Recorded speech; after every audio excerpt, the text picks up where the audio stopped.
Hey, folks. Thanks for being here. I am excited to have a guest with me today to talk about transition. And I'm happy that she decided to come back and join me again for another conversation. So, welcome back, Jill Vyn. Thank you. I was really looking forward to this. So thank you for having me. Yeah, it's always a great conversation with you. Uh, so, briefly, before we get into our topic, why don't you share what you would like people to know about you today?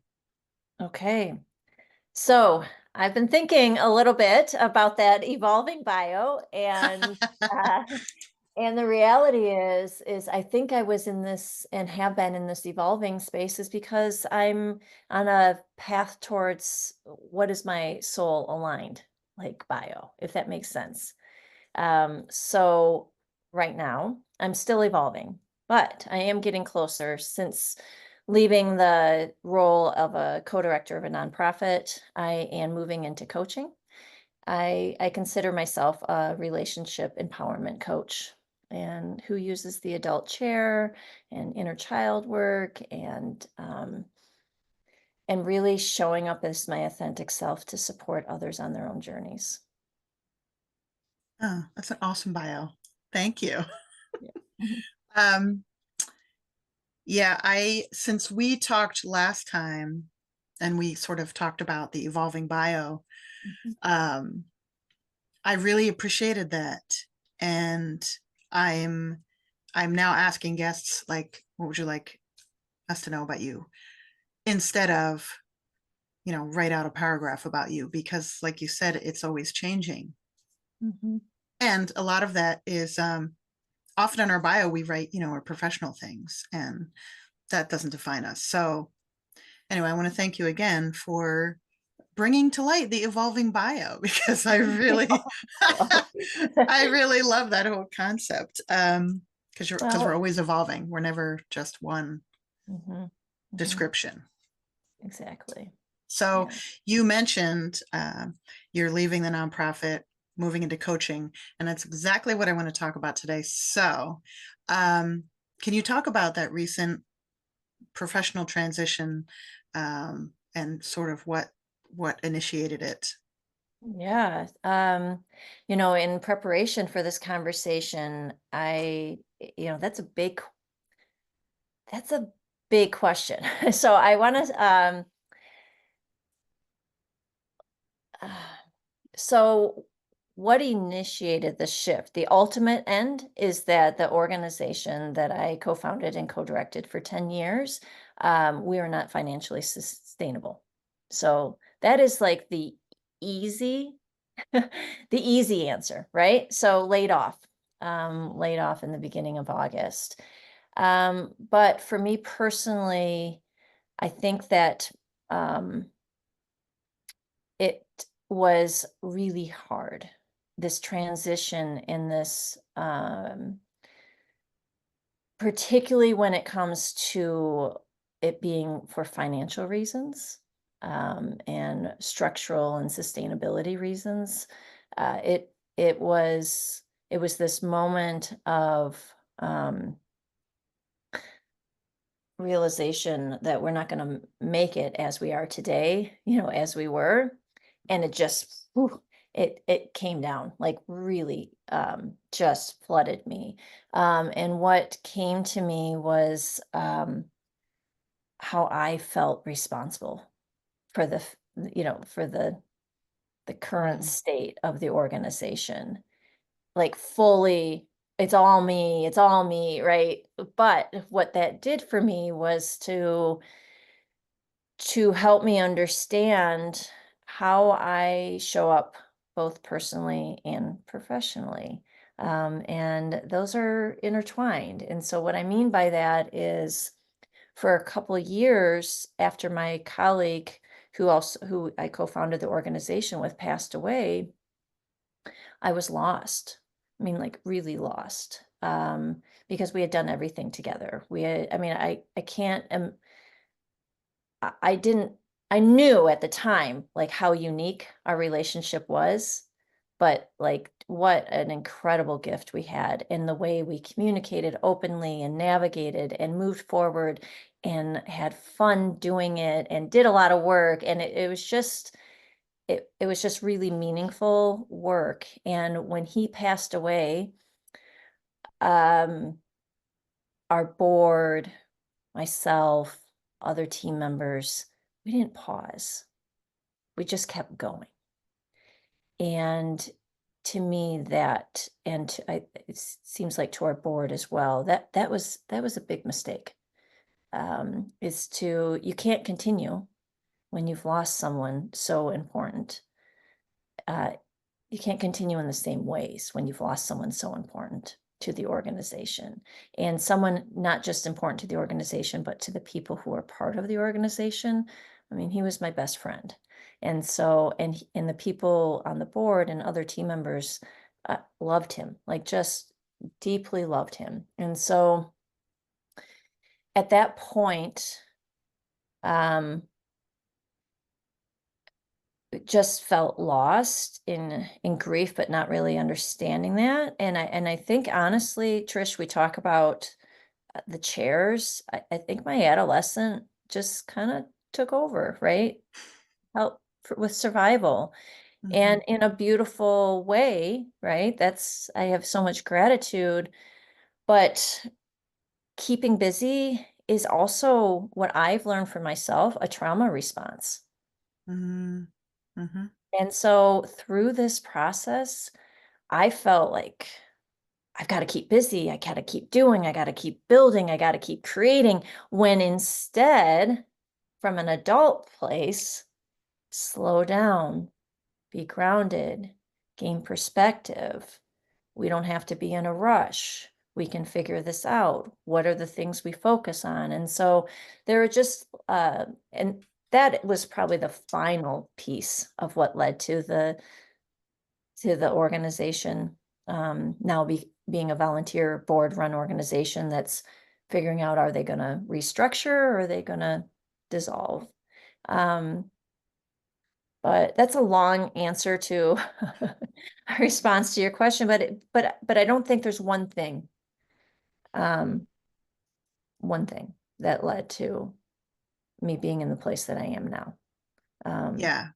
I mean, so that wasn't long, so you're good. I appreciate that explanation. And I was curious, if it was something that was your choice or sort of, initiated by outside factors. So that's It is you gave both. me, It's yeah, actually okay. both Okay. because I was, even before my colleague became sick and passed away, um, I was having these feelings of overwhelm and being beyond capacity Mm. and burnout. And so, and my then commitment was I'm just going to help get the organization to sustainability. Oh, okay. I'm gonna power through this. Um, by the end, even before we knew what was going on, and realized the financial state that we were in, I was just so burned out. Um, kind of my passion for not for the work, but I think for the effort it took. Um, I don't know if that makes sense. Like, um, just so drained.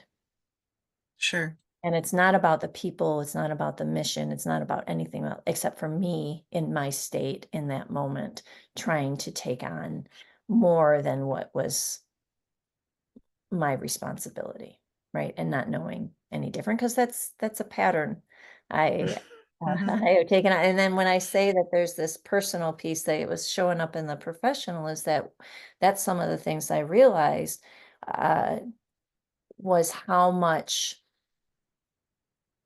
I took on, um, how little self care I had, self care. I didn't even know what that looked like, right? So, this imbalance, this beyond capacity, this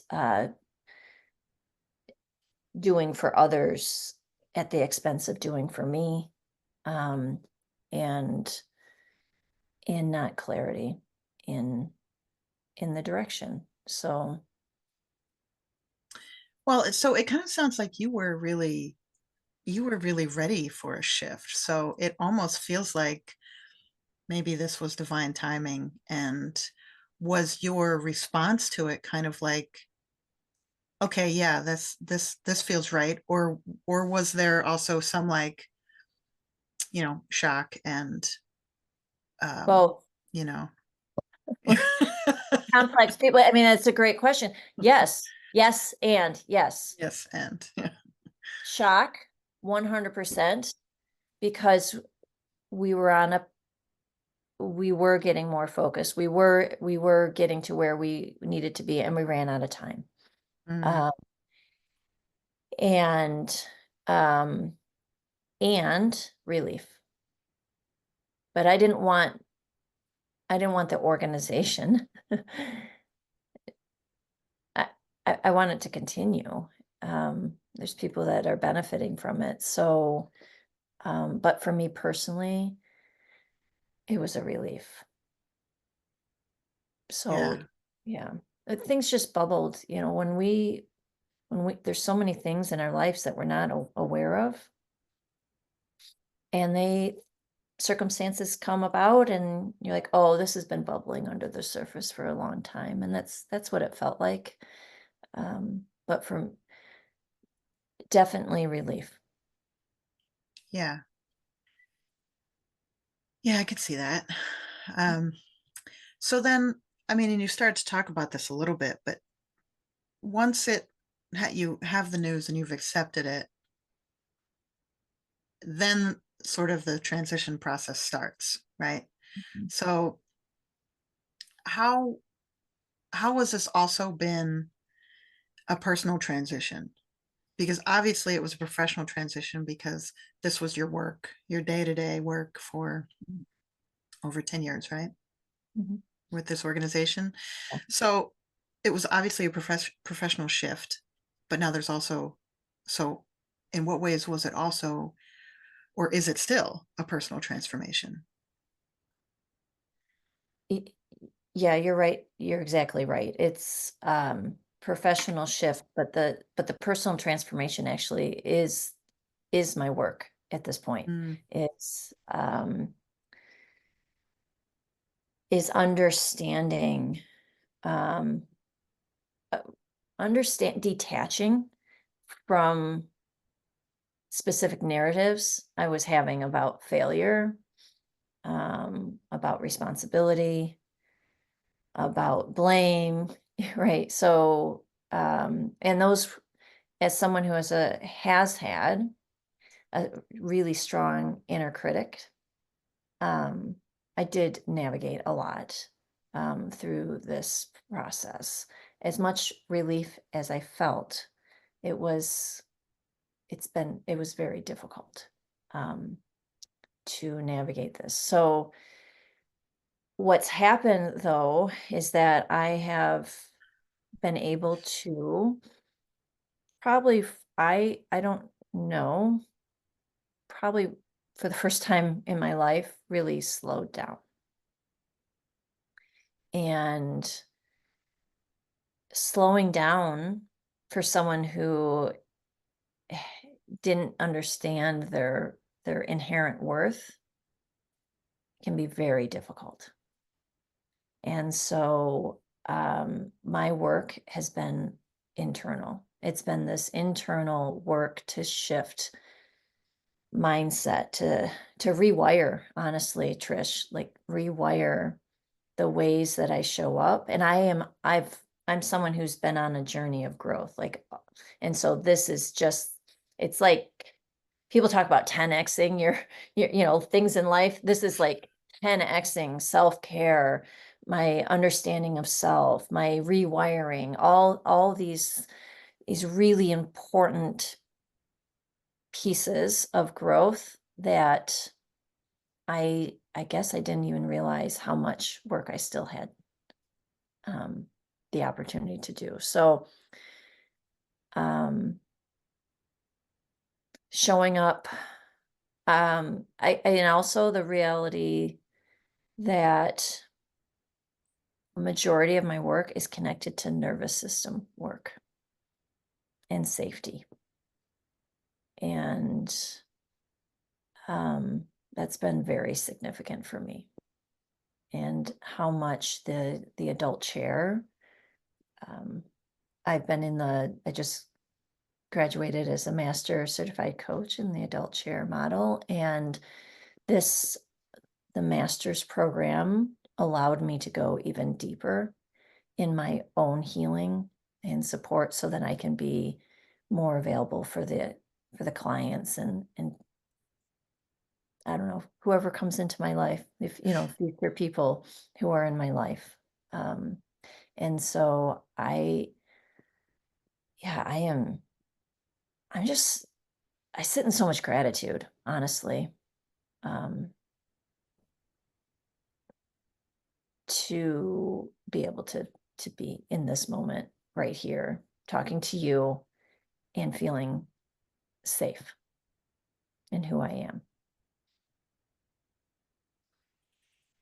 Well, congratulations, by the way, Thank on the master certification. thank you. I'm sure that was a lot of work. I Yeah, heard bits and pieces and just, congratulations for all the work you've done and continue to do. thank you. When you were talking, I was reminded of how, life doesn't happen to us, it happens for us. Mm. And one of the things that um, one of the important pieces of transition that I see is first recognizing that life is not happening to you, it's happening for you. So when this thing is dumped on you and now you're sort of pushed into a transition, it's asking, okay, what's here for me? Mhm. And I love that you know, you've seen that and you've appreciated I was able to slow down and do continue my personal work and it sounds like you're appreciating that this was for you Yeah. and that I acceptance and I think it's a Mhm. huge part of navigating transition. Yeah. Yeah. It was for me. I it's interesting when it's ourselves, it's harder to see that right away. Hmm. But I had this really interesting experience where shortly after my time ended with the organization, my my daughter had an experience with it within the workplace where she was let go. And I remember watching her, kind of, she was in shock. That you mentioned the shock. And sitting and my husband and her husband and myself were all just there holding space for her. And all I could think, Trish, was this is being done for her. And it was like, wow. And I asked my husband later, I said, is that how you look at the experience that I'm going through? And he says, 100%. And it was this beautiful opportunity to reflect of like, wow, I get that 2 versus 4. And um that moment will be frozen in time with her. And not just because I recognize as her mom how this could be for her, this experience, and it's turned out beautifully in her like career path. Um, but how as part of the person that I am and my drive, it's so much more than my work. It's about creating an, a community of support And so for my daughter to go through this and have 3 people, like 3 solid people, just in that moment there for her, I felt like that was for me too, because we've created this. And my legacy is much more about my family legacy than it is about whatever I do in the professional world, if that makes sense. Sure. Yeah. Yeah, and that awareness is um huge. I mean, it totally changes the experience when you can have that awareness that this is for me. Mhm. Just, that being able to have that perspective, um, looking at it through that lens, everything looks differently, right? So then you start to approach everything differently. So, um, I just want to give a shout out to your incredible self-awareness that Well, you thank were you. able to see that. Well, it wasn't done alone. I was I have this beautiful adult chair community, and so even while I was in the midst of everything, I was able to. This is for me. This is for me. This is for me. It wasn't just after. It was during, Yeah. and keep showing up. Lead with integrity. Um, but this is the journey you're meant to be on right now. This is the experience you're meant to have. And while it didn't make it go away, it did allow me to have perspective. Yeah.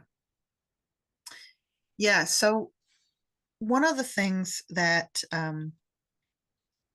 I think we often miss when we're in a transition is to let ourselves feel Mm, grief. mm, So I wanted to ask you about that because what, most of us, I know I did for a lot of my life. To me, grief was just about death. If you knew someone that died, then that's when you have grief. Otherwise, you don't have grief. Like that was my very small view of it. And um, what I've learned is grief is basically about loss. And when we go into a transition, whether we choose it or not, we've lost something. Sometimes it's tangible, sometimes it's intangible, but the intangible ones are the harder ones to get through. Um, so I'm wondering what you have recognized that you lost.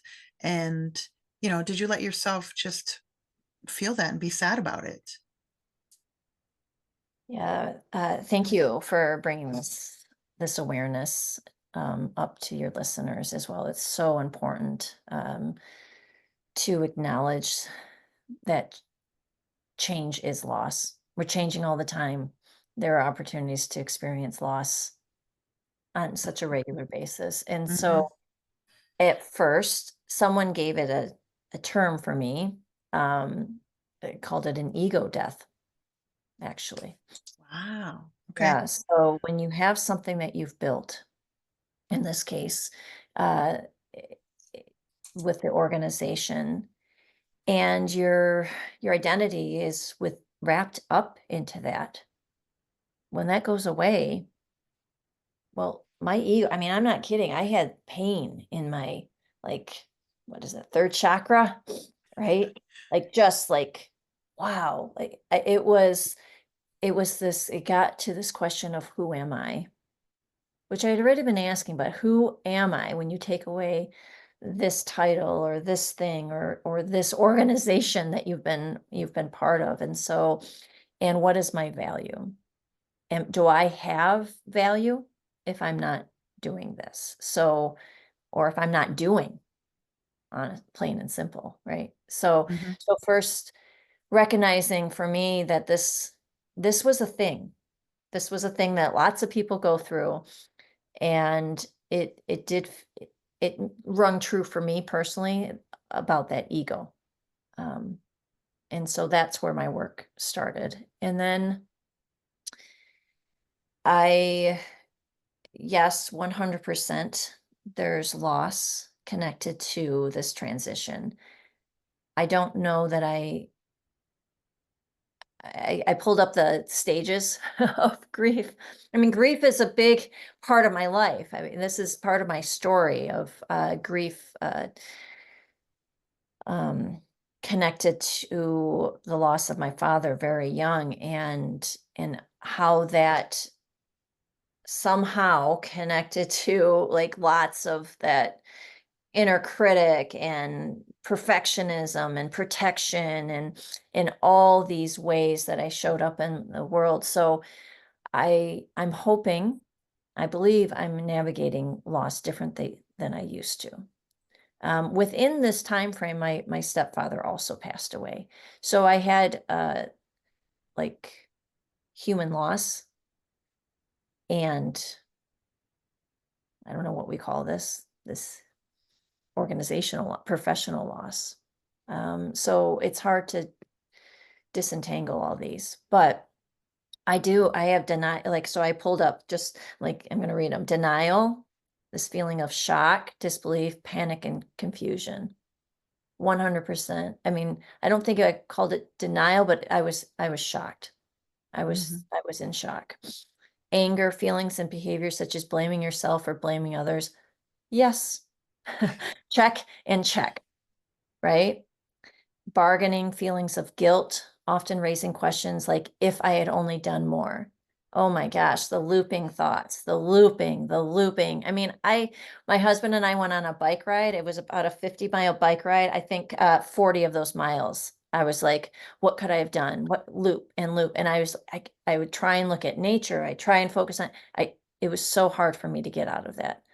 That's my work, right? So I knew Mhm. that that was my work, and that's work that I'm understanding how to shift out of those negative thought loops. But it was happening. Like, how could we have done this? How could I specifically have done better? Depression, feeling tired, hopeless, or helpless. I'm not sure about this one, because by the time I left and I'm trying something new in the professional world, it's different than if you lose someone who's physical, a human or an animal, like Mhm. it's but I have felt these moments of gloom, doom and gloom, right? So is that part of this? I don't know. It's all complicated. And then acceptance, accepting your loss and being ready to move forward. I There was this time right after leaving the organization that I was like, well, I guess that's the depression. Like, how am I ever going to have the energy to do anything, honestly? Like, where am I going to get the passion or the excitement to build something new or to create something new? And I'm someone who considers herself a creator and like loves to create new things. And so that maybe was part of that depression, I guess. As I say that out loud, like, was just like, ooh, am I ever going to feel that energy for something again that I felt for that organization? Um, and then acceptance is now one of my piece of work that I've been doing is to be open to receive love, to receive abundance, to receive creativity, to receive whatever the world is offering. And so I I'm ready. I'm ready to receive, and it's taken a couple months to get to that place. And I don't know what the timeline is for many people. I don't think grief is something we should ever like say there's a timeline for. But I do know that the community that I'm part of and the work with the adult chair has helped me through this process in a way that I have reflected and said, I think this is why I got involved in the adult chair in the first place.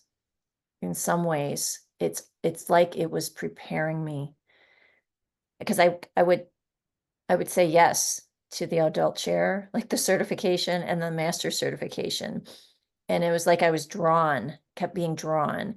And I truly believe that it's the community and the skills that I've gained in my own healing, the processes that I've gone through that have allowed me to navigate this transition and this loss, in the way that I feel like I feel good about, if that makes sense. Yeah, absolutely. And I understand that, that feeling of being pulled, and 100% you were pulled in that direction toward the coaching certification Mhm, because that was for you. That path was for you. mhm. Um, and again, that's just really great awareness and recognizing and appreciating that all those skills and support that you have is now helping you through this transition. So it's like, again, divine timing, right? Yeah, This happened when you were ready there's for it to happen. yes, it honestly, the reason I started it is because I wasn't sure what was next after after the organization. And, um, and I got all these other benefits in the meantime, right? Mm-hmm. And, uh, Michelle Chalfant will talk about you can only help people along on their journey as, if you've been through it or you're further Yeah, along yours. And yeah, so I do believe that that is true. And I have seen it's like the doubt is still there, right? About what my next is, how it's going to work out, all those things. But when you put it and I hear you say it, I'm like, oh yeah, of course I trust. I trust. Okay, let that doubt go because there's something bigger here working, um, to to help with that alignment. yeah. I mean, it's really, um, I think it's inspiring, your story, and to hear someone that has moved and is moving through a pretty big transition, um, and the way you're handling it, the way you've approached it, the way you're moving through it, it's pretty inspiring and hopefully helpful to people, and to understand that one of the things, probably the biggest thing that has helped you, is your own personal work and looking inside Yeah. and taking care of you first, which is 100%. 100% taking care of myself first. I always, we grow up in a culture where that's not necessarily what we're told, particularly Mhm. as women. Like, help everyone, put her in hot water, she can handle it, like all the like, take on more, take on more, take on more. And I realize what I've been doing reflecting is that I have a pattern of taking on more. I was a stay-at-home mom for years. And then I moved into this role and was for years. So probably about equal amount of time. In both roles, I experienced burnout. Okay, so that's telling me something, right? It's Mhm. not just this professional role that I experienced burnout.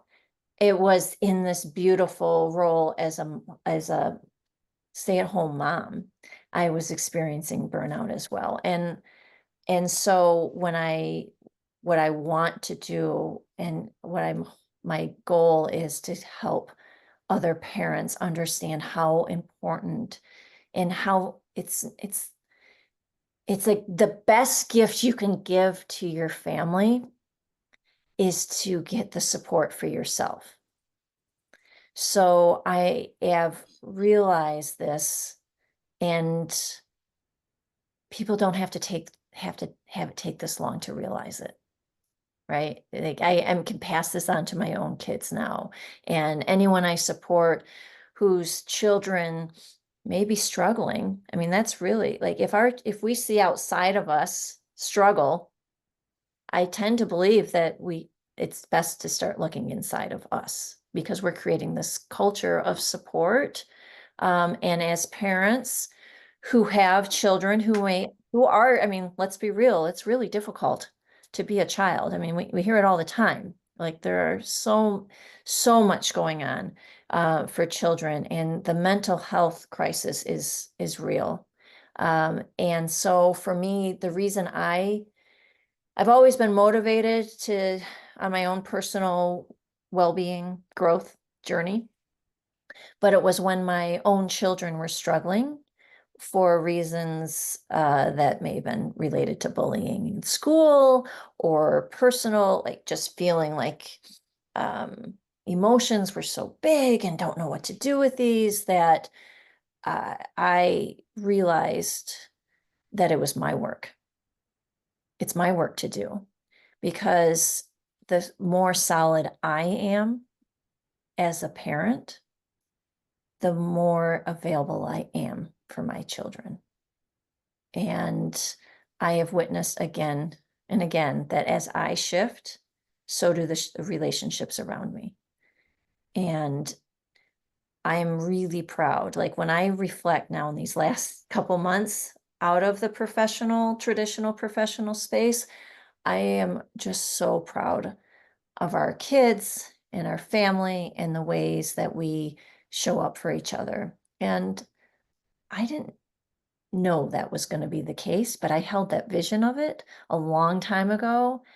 And so if I can support other parents and families by holding this vision with them of my child struggling today, I don't have to just sit and watch it happen. I don't just have to sit and watch and imagine where this is going to take them. But I can do something for myself and take care of myself, because it is really hard to witness our kids struggle. Mhm. But if we can support ourselves, we can start to, I was a codependent. I lived with a lot of codependency. So when my children were struggling, you better believe I was just right there with them. And now as they struggle, I can be available to them. And so I just want that for so many other people. And I'm really hopeful that there's a shift from coaching being a luxury for people to being a necessity. Yeah. Um, Agreed. And thank you for sharing that. And thank you for the reminder to all of us that when we want things to change around us, that we need to change ourselves. Mhm. And that's where it starts.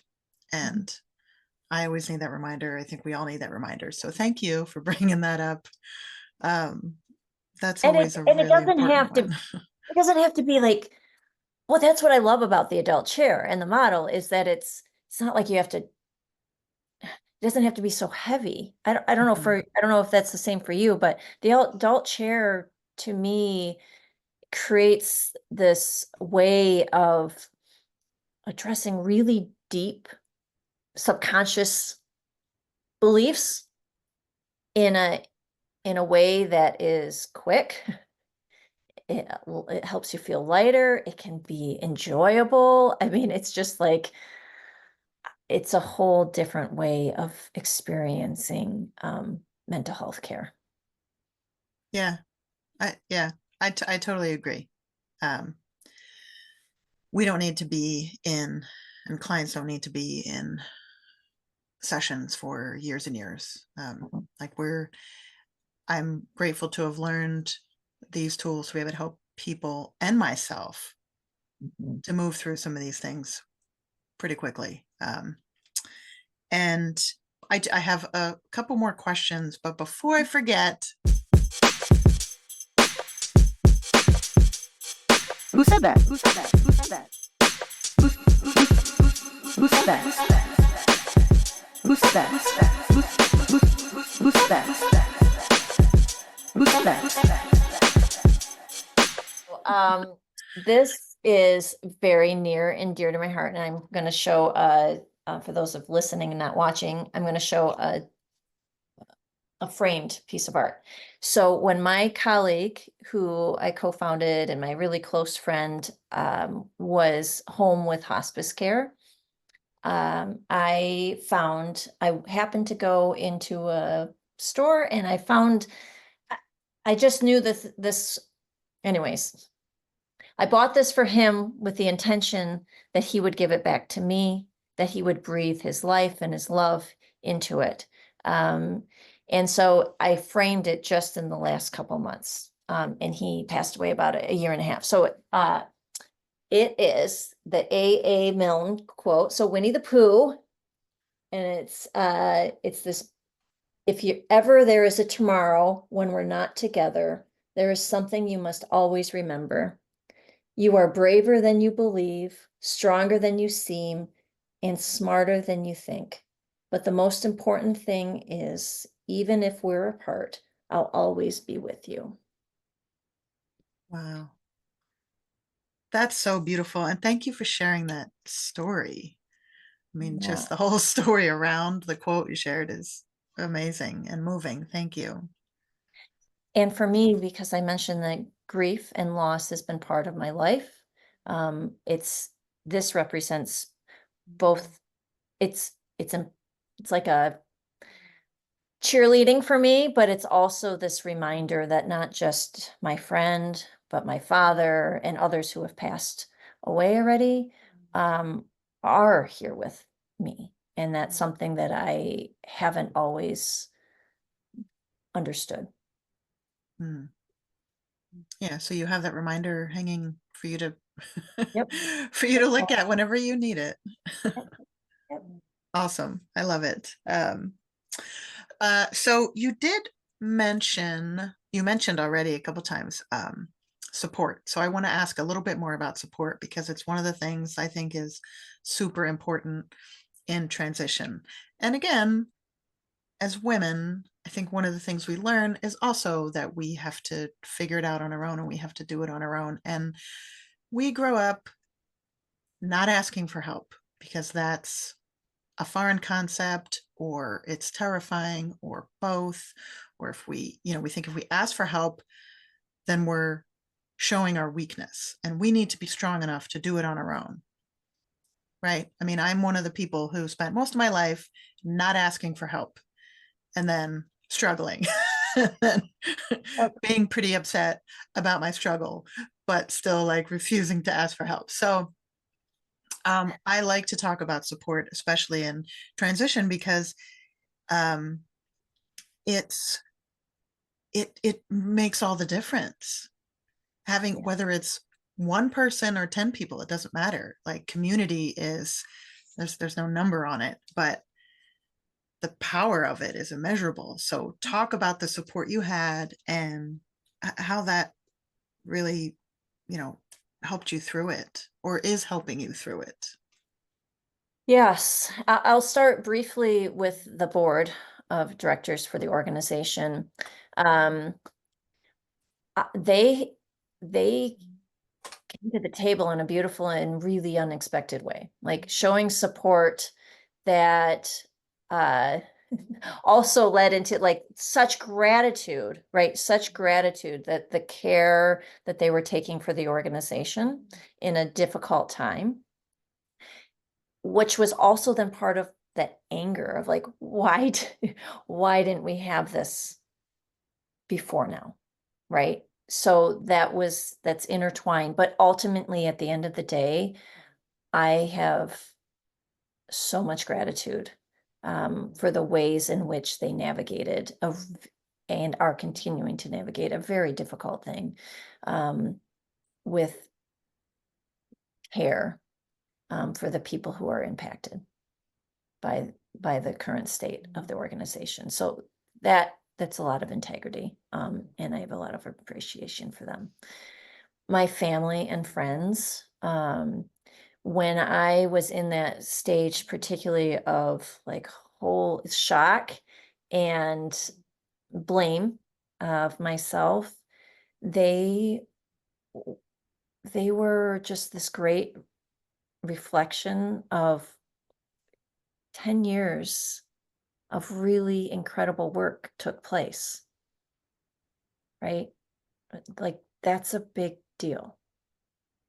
And so that type of support was really helpful to me to shift my mindset and how I was in that negative thought loop, to pull me out of it.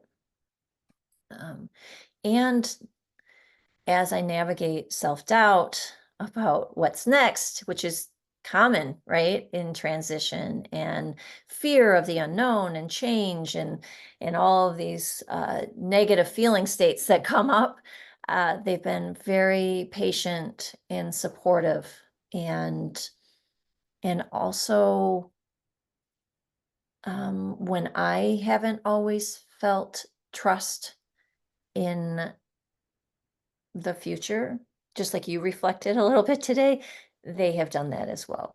Like, you've got this, and not in a way that's minimizing my feelings, but in a way of reminding me that to like come out of like being so in it and to gain a bigger perspective.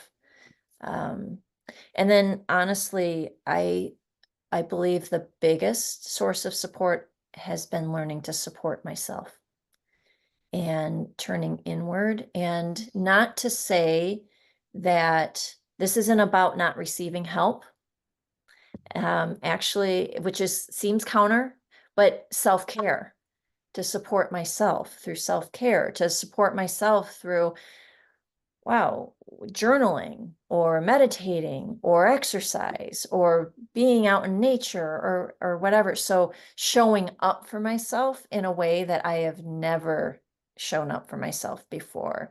And I believe that's because I've done the work around that limiting belief that I'm not worthy or I'm not enough, right? So this has been a huge growth point for me. Um, because then when I show up for myself, then I know, okay, I can do all this for myself. And also, I could use support, right? I can identify where the needs for support are, and I'm better at communicating that because I'm clearer in my own worth. I don't know if that makes sense, but um, it's been this really important um, yeah, it's been really important. And then spiritual connection. This is when my father died, I was like, God, who, what, why? So much anger, so much anger. And so for me, connecting spiritually, connecting with source, connecting with God, the resentment I felt, like just navigating these very difficult and old um, feelings connected to spirit, have been another source of support, honestly. Yeah, that's so cool. I'm glad you brought that up, and I'm so glad you mentioned supporting yourself, because that's really important. It's pretty common for us to be hard on ourselves, and when we're going through something tough, we're like, you gotta just, buck up. You gotta keep moving. You gotta get through it. You gotta power through. And we often skip over the self-compassion and the grace that we need for ourselves. So thank you for bringing that up as a component of your support. Your support system is also yourself. You're Mhm. included in that team. So Oh, I, it's been life changing. Would I wouldn't rest. And how I'm creating my next is with self-care embedded in how whatever I'm creating. And there are people who create really expansive and meaningful and impactful and financially beneficial businesses with balance. And that is a commitment that I am making not only to myself, but for my family, of saying there are other ways to show up in this world, and I'm going to do it. And I'm going to keep modeling, keep modeling self-care, boundaries, and a belief that it's possible to create something really incredible and fun that you love, because so many people believe that you can't love your job. And I don't agree with that. Yeah, and I love that you said modeling, because you know, it goes back to how if we want things to change around us, if we want to affect people in our environment, then we look inside. We have to start with us and change ourselves, and that's what modeling is. So when you are supporting yourself and you're taking care of yourself, as you are, the people around you see, and they're going to be affected by it in a positive way. So I just think I love that you talked about modeling, because that's the way you are moving through this is going to be experienced by the people in your world. So, you know, it's like that ripple effect. So Yeah. it's just awesome. Yeah. I guess the last question I wanted to ask you was about what you're learning from this transition. And I guess you've touched on a few of those things. And so now I'm curious, what do you think is the most important thing, that not just that you've learned, but that you've learned to appreciate from this process?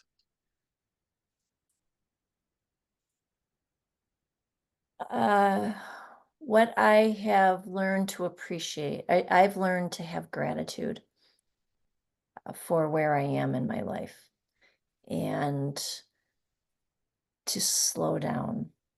And I've appreciated, I really have appreciated this process of being on a personal journey that is like, I don't know what the only word that's coming to me is breaking ceilings of what I thought was possible.